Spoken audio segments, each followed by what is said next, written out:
இனிய மாலை வணக்கம். சூரியோதயம் சன்ரைஸ் செய்திப்பாகம் 228 நௌலவதி தில்லை தேவன். லண்டன் டென்மார்க் செய்திகள். டென்மார்க், நோர்வே, ஸ்வீடன் ஆகியவை இணைந்து உக்ரைனுக்கு $5 மில்லியன் மதிப்புள்ள உபகரணங்கள் மற்றும் வெடிமருந்துகளை கூட்டாக வழங்கும் என்று நெட்டோ செய்தி தெரிவிக்கிறது. ஐரோப்பாவின் அழகிய தலைநகரங்கள் பட்டியல் இன்று வெளியிடப்பட்டிருக்கிறது. அதில் டென்மார்க்கின் கோப்பன்ஹேகன் அழகிய நகரமாகவும் சிறந்த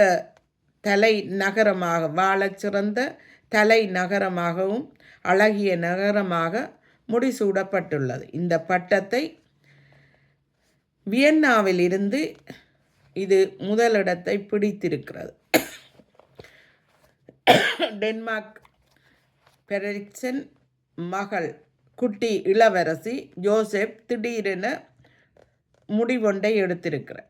அதாவது 14 வயதுடைய ஜோசப் தனது வாழ்க்கை படிப்பு முறையை தான் இரவு தங்கி இருந்து, அதாவது தொடர்ந்து அங்கேயே இருந்து படிப்பை தொடர தேர்ந்தெடுத்திருக்கிறதாக டெனிஸ் அரச அரண்மனை அறிவித்திருக்கிறது.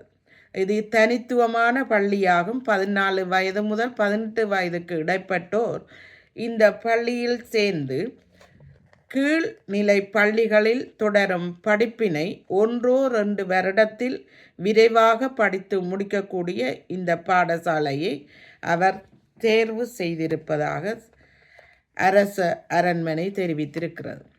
ராணி மேரி பற்றிய அமாலியன்போ அரண்மனையின் அறிக்கை இது முக்கியமானது. டெனிஸ் அரச குடும்பத்தின் ஐரோப்பா முழுவதும் தலைப்பு செய்தியாக வெளியிடப்பட்ட செய்தியை கேட்டு அனைவரும் ஆச்சரியப்பட்டிருக்கிறார்கள். இதனால் டென்மார்க் அரசி ராணி மேரியும் மன்னர் பெனடிக்டும் எடுத்த முடிவை வெளிப்படுத்தும் அதிகாரபூர்வ அறிக்கையை இப்போது வெளியிட்டிருக்கிறது டெனிஸ் அரசு அரண்மனை. இங்கிலாந்து செய்தி. பிரித்தானியாவும் பிரான்சுக்கும் இடையே புதிய ஒப்பந்தம் மேற்கொள்ளப்பட்டிருக்கிறது. 1 in 1 out, அதாவது ஒருவர் உள்ளே ஒருவர் வெளியே நாடு கடத்தல் ஒப்பந்தத்தின் கீழ் ஆங்கில கால்வாயை கடந்து வரும் ஒருவர் இப்போது இந்த கைச்சாத்திடப்பட்ட பின்னர் முதல் நபராக வந்தவர் கைது செய்யப்பட்டு தடுத்து வைக்கப்பட்டிருக்கிறார். தொழில் கட்சி தனது சேவைகளை டிஜிட்டல் மயமாக்குகிறது.